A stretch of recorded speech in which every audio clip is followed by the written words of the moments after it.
Paldies, Ina Ģerī, jūs pieteicāties debatēs? Es saprotu, ka šis nolikums ir laicīgi sagatavots un iedots mums, lai mēs iepazītos, bet pagājušas nedēļas beigās lielākais jautājums Rīgā bija par atkritumu tvertnēm. Sakiet, lūdzu, vai šīs sakarā ar šo nolikumu, tur es neatradu nekur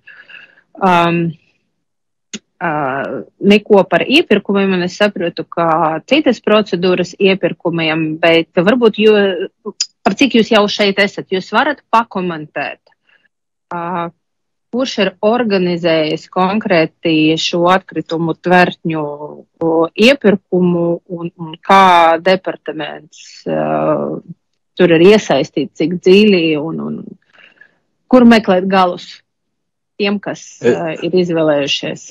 Es, diemžēl, nevarēšu, es īsti nesaprotu jautājumu kontekstu, par kādām atkritumu tvertnēm iet jautājums. Labi, jā, tas ir, tā arī ir pozīcija, un tad attiecīgi es rīkošos ar deputātu pieprasījumiem. Paldies!